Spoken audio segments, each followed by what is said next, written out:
came Mr. Eustace Wilson. He was deep in thought, frowning over a paper he held in his hand, and did not see me until we were almost face to face. "Oh," he exclaimed, removing his hat. "Is it you, Mrs. Emerson? I did not expect... I came to call on Miss Minton, as did I. We were to have luncheon together, but she's not here." It is 3:22 p.m. I am home from work. I am reading and got my new Starbucks cup, which matches my shirt. That is pretty much the update for right now. Emerson was resplendent in frock coat, silk hat, and dark trousers. He'd assumed this costume without any urging from me, which made me wonder what he was up to. I'd had a little difficulty deciding what to wear. The honour of the Emerson Peabodys demanded my best frock and parasol, but the good sense of the latter suggested that a more practical costume might be advisable, should I find myself compelled to beat a hasty retreat or defend myself against attack.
Day 7 of the review. You made it. We're proud of you. Today's challenge is going to be a lot more laid back, a lot more relaxed. What is our challenge for today? We just want you to tell us a story about the best book recommendation you've ever received. Yeah, that's it. Tell us all about it. It's going to be super interesting. I'm so excited to hear your stories about a book that someone gave to you and turned out to impact you or became a favorite, or I don't know, maybe there's going to be a wild story. Yeah, who knows? I don't know what we could get. I'm actually going to take this challenge in a different direction. Instead of talking about myself, I want to talk about my brother. Unfortunately, I feel like in the past there's been this stigma for guys that reading isn't cool, and if you do like reading, specifically comic books, graphic novels, things like that, those don't count as reading, which is absolute hogwash. Comic books and graphic novels are just as much reading as a novel or an audiobook or an ebook. Magazines are reading. Newspapers are reading. When we lived in Texas, we had an amazing local library, and there was one particular librarian that was so sweet. I will never forget how she treated my brother. She took the time to get to know him, and when she found out he liked superheroes, she immediately talked about the comic book section in the library, pointed him in that direction, and encouraged him to read. To this day, he loves comic books. The book recommendation I want to talk about is not a specific one that she gave to him, but through her encouragement, we were able to find a common ground by reading the Academy X comic books, which are about the X-Men. I wasn't a comic book reader, but because of her, he was a comic book reader, and I saw that he enjoyed them, and I liked superheroes too, so I read them because of him. We read them together, and that's something I will never forget. I'm pretty sure they were the Academy X comic books from the generation of new X-Men, which started around, I believe, 2004.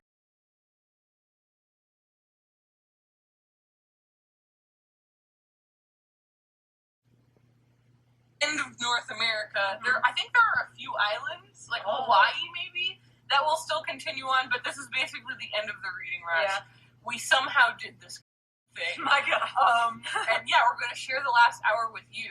We did one or two of these already. One. We only did one? We did two. The first one was kind of unofficial, though. Yeah, we've done two of these, and they were so much fun, so we definitely wanted to do them again. So what we're going to do is we're just going to read together. The reading is still happening on Instagram.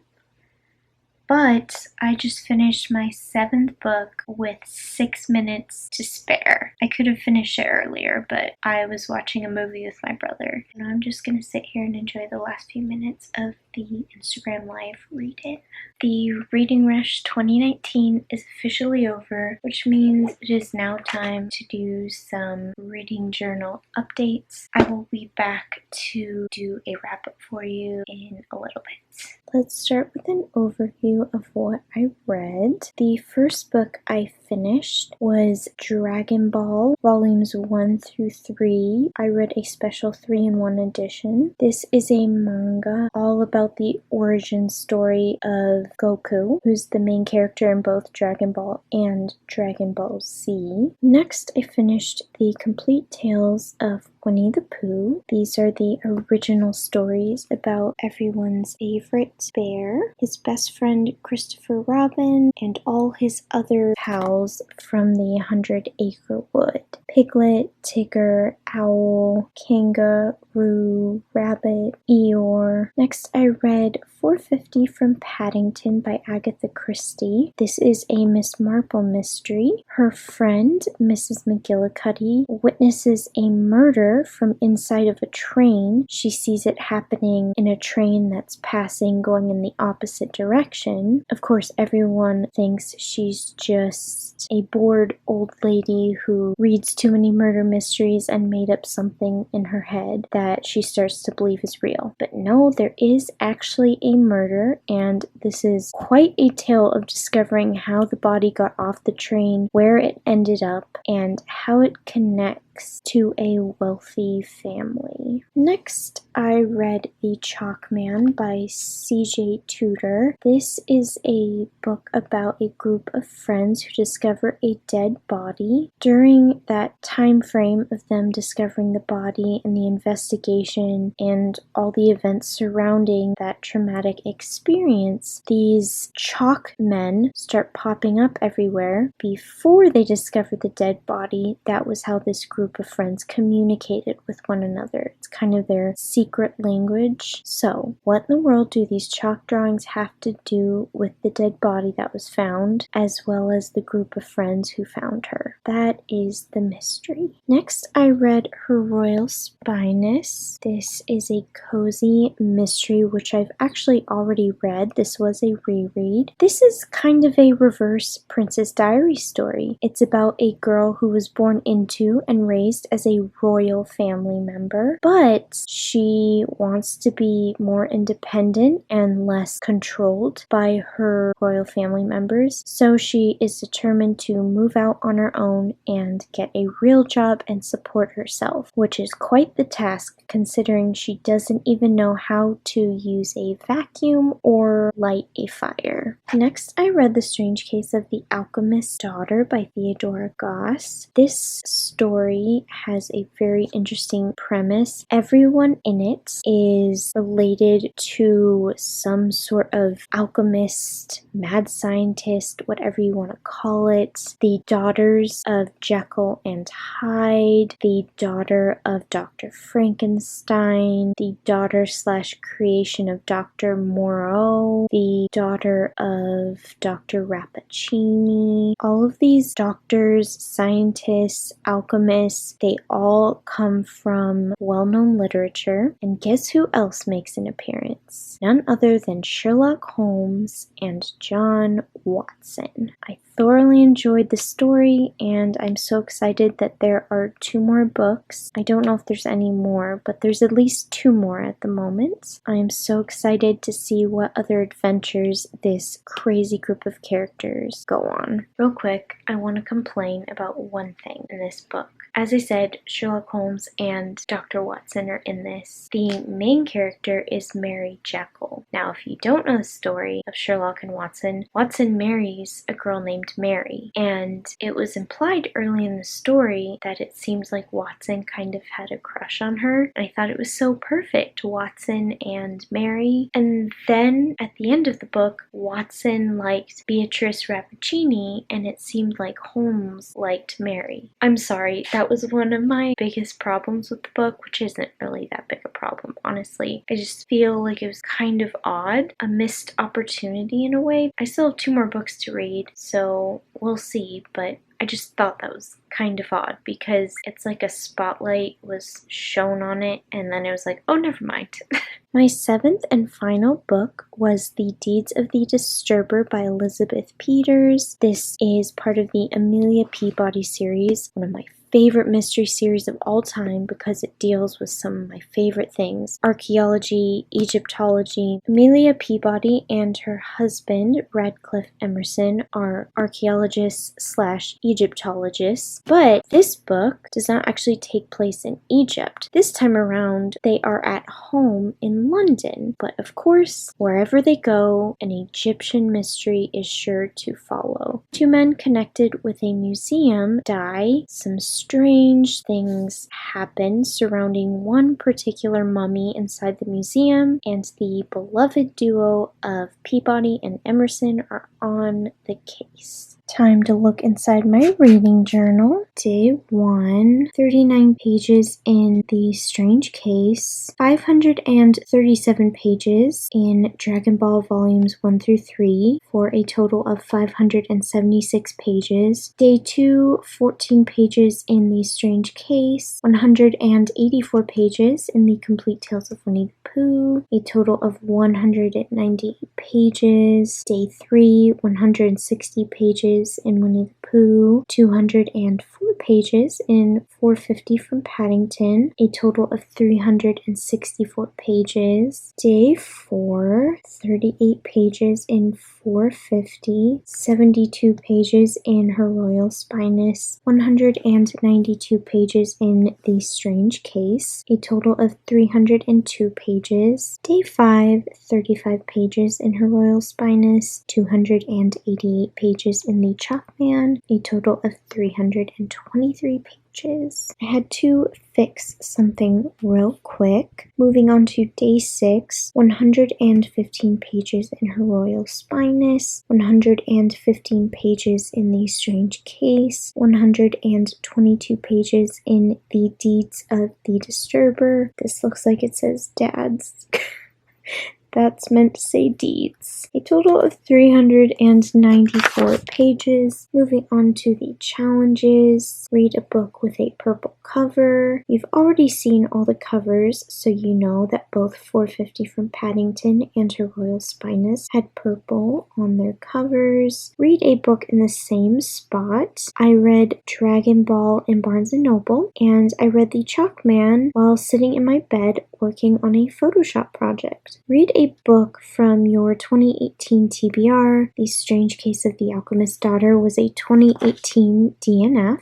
I didn't put it down because I wanted to. I just wasn't really in the mood. I think I was struggling with a slump at the time. Author's first book, The Chalkman, is C.J. Tudor's first book. The Strange Case of the Alchemist's Daughter is Theodora Goss's first book. Read a book with a non-human character. Dragon Ball follows Goku. He has powers as well as a monkey tail. The 100 Acre Wood Gang and the Complete Tales of Winnie the Pooh are all either stuffed animals that are alive or real-life animals. In The Strange Case of the Alchemist's Daughter, some of the main characters are what we would classify as monsters, whether that be half cats, Frankenstein-like monsters made from different body parts, a human with poisonous breath. Read a book with more than 5 words in the title. The Complete Tales of Winnie the Pooh is 7 words. The Strange Case of the Alchemist's Daughter is also 7 words. Read a book and watch the TV or movie adaptation. I read 450 from Paddington by Agatha Christie and watched, I believe it was the ITV adaptation. Moving into the final wrap-up, 7 books, 8 challenges. There's actually 7 challenges, but I included reading 7 books in 1 week because generally everyone doing the reading rush counts that as a challenge. 2,442 pages. Now let's get into something I've been doing for the past few readathons that I think is really fun. It is a numbers wrap up. I love looking at these stats. So we have 1 reading rush, 7 days, 1 audiobook, 1 manga, 4 physical books, 3 hardcover, 1 softcover, 1 audiobook plus softcover, 8 challenges, 14 badges, 7 books, 2,442 pages. The last thing I want to show you is my profile on the Reading Rush website. First of all, check out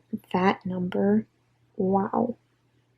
I don't even know if everyone has put in their pages yet, but congratulations, that is a fantastic number. Let's go to my profile. There's me. Okay. It's my profile, my bio. There's my TBR.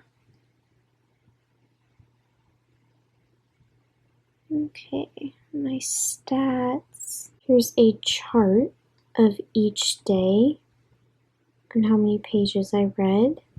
Pretty cool to look at. I read at least 100 pages per day, which for me is above average during a normal reading week. Moving into the badges, I earned 14. There is one for each challenge that I mentioned. There's also one for participating, one for completing all the reading challenges, reading a 5-star book, reading over 1,000 pages. There's the reading 7 books challenge / badge. Going to a read-in. Some people had read-ins in their city where people got together in person and read. I was not able to do so I participated in an Instagram live read-in. And then I also participated in a Twitter sprint. Highlights from the Twitter sprints were definitely Lala's bookshelf scavenger hunt, Maureen's Disney-themed Twitter sprint, and winning an ideal bookshelf gift card during Allie's sprint. I want to send a huge shout out to the creators of this readathon, Ariel and Raylene. They work so hard every year, and that usually means sacrificing their own reading so everyone else can enjoy it. This year we have a really cool website where you can create a profile, chat with friends, post all your stats, and earn badges. There were quite a few bugs to work through the first half of the week, and they handled it like champions and were so patient, even with all the people that were asking a billion questions, complaining about things that weren't working. And I can't thank them enough because this is still one of my favorite readathons. It's my favorite part of summer, which is not my favorite season at all, but one of the only reasons I love this time of year is because of the Reading Rush, previously known as Booktubeathon. This was my 3rd year participating, and I will definitely be back in 2020. If you enjoyed my vlogs, please give all of them a thumbs up. Don't forget to hit that red button down below to subscribe and become a member of my YouTube family. Also, click that bell to turn on your notifications. I will see you in my next video. Bye!